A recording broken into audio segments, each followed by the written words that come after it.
Russia అధ్యక్షుని హత్యకు కుట్ర జరిగిందా? పుతిన్ ఉపయోగించే కారు మంటల్లో కాలిపోవడం కలకలం రేపింది. ఆయన భద్రతపై అనేక అనుమానాలు రేకెత్తిస్తోంది.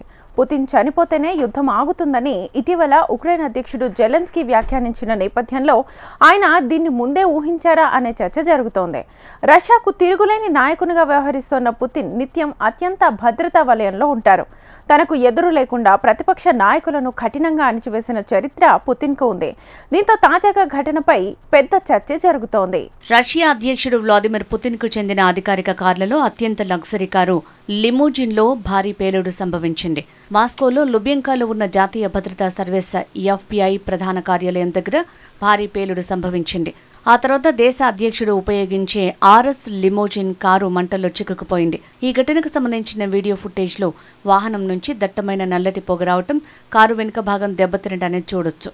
ప్రత్యక్ష సాక్షులు తెలిపిన వివరాల ప్రకారం కారు ఇంజిన్ నుంచి మంటలు ప్రారంభమై వాహనంలోకి వ్యాపించాయి.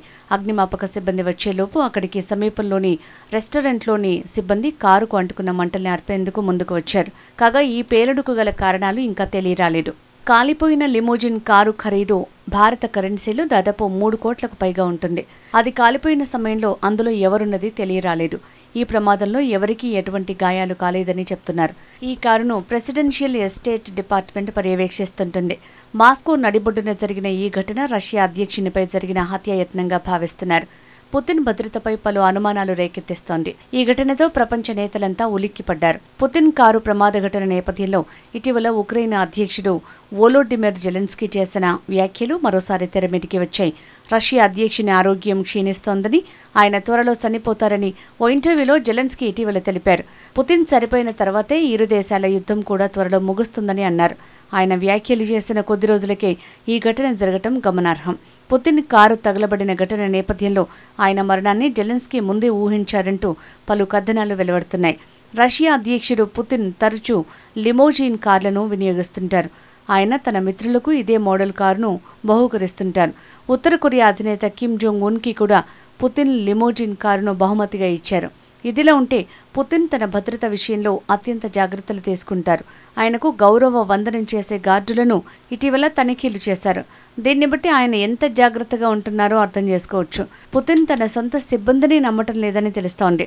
అధ్యక్షుడు బయటికి వచ్చినప్పుడు బుల్లెట్ ప్రూఫ్ జాకెట్లను తప్పనిసరిగా ధరిస్తున్నారు.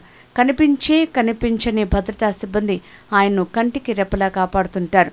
పుతిన్ సమీపంలోని చెత్త కుండీలను, మాట్లాడే ప్రదేశాల దగ్గర మురుగునీటి పైపులను తనిఖీ చేస్తున్నారు. రష్యాకు 5వ అధ్యక్షునిగా ఉన్నారు వ్లాదిమిర్ పుతిన్. గతేడాది మార్చిలో జరిగిన అధ్యక్ష ఎన్నికల్లో 87% పైగా ఓట్లు సాధించి విజయం సాధించారు. జోసెఫ్ స్టాలిన్ తర్వాత అత్యధిక కాలం రష్యాకు అధ్యక్షునిగా ఉన్నది పుతినే. ఇప్పుడు స్టాలిన్ రికార్డుని కూడా ఆయన బద్దలు కొట్టారు. మరో 6 ఏళ్ల కాలానికి రష్యాకు పుతినే అధ్యక్షునిగా ఉండేందుకు వీలుగా రాజ్యాంగాన్ని కూడా సవరింపజేశారు. పుతిన్ తనకు తాను వ్లాదిమిర్ ది గ్రేట్ రష్యన్ రాజుగా భావిస్తున్నారని విమర్శకులు అంటుంటారు. స్టాలిన్ లానే చివరి వరకు అధికారంలో ఉండాలని పుతిన్ భావిస్తున్నారు. అందుకు అనుగుణంగానే పుతిన్ బాటలు వేసుకున్నారు. పుతిన్ ఇతను గతంలో 2000 నుంచి 2008 వరకు అధ్యక్షునిగా పనిచేశారు. ఆ తర్వాత 1999 నుంచి 2000 వరకు, 2008 నుంచి 2012 వరకు రష్యా ప్రధానమంత్రిగా పనిచేశారు. ఆ తర్వాత తిరిగి అధ్యక్ష పదవిని చేపట్టారు. పుతిన్ ప్రధానమంత్రిగా చేసిన సమయంలో అధ్యక్ష బాధ్యతల్ని ఆయన మిత్రుడు డిమిత్రి మెద్వెదేవ్ చేపట్టారు.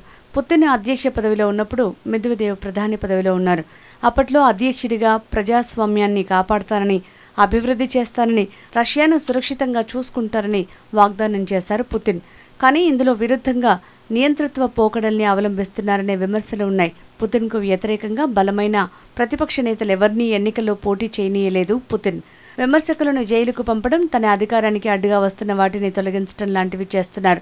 ఇందుకు ఉదాహరణ అలెక్సీ నావల్నీ ఉదంతమే.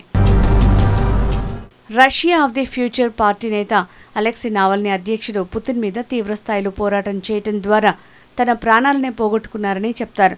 పుతిన్ విధానాలను తీవ్రంగా వ్యతిరేకించిన నావల్నీ దేశ అధ్యక్షునిగా పోటీ చేసి ఓడిపోయారు. దీంతో పుతిన్ ఆయన్ని అనేక కేసుల్లో ఇరికించి జైలు పాలు చేశారు.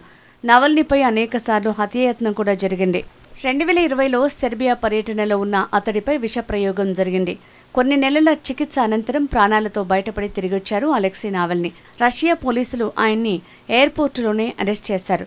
న్యాయస్థానం అలెక్సీ నిధులను దుర్వినియోగం చేశారంటూ 19 ఏళ్ల జైలు శిక్ష విధించింది. 3 ఏళ్ల పాటు జైల్లో గడిపి చివరికి చనిపోయారు. గత అధ్యక్ష ఎన్నికలకు ముందు నావల్నీ మరణం చర్చనీయాంశంగా మారింది. రష్యాలో పుతిన్కు ఎదురు నిలిచే నాయకుడు లేకపోవడంతో ఆయన అధికారం తిరుగులేకుండా కొనసాగుతోంది. ఈ క్రమంలో పుతిన్కు వ్యతిరేకంగా కుట్రలు జరుగుతున్నాయని, అనుమానాలు కలుగుతున్నాయని, పుతిన్ గతంలో అనేకసార్లు దాడుల నుంచి తప్పించుకున్నారని చెప్తుంటారు రష్యన్ అధికారులు.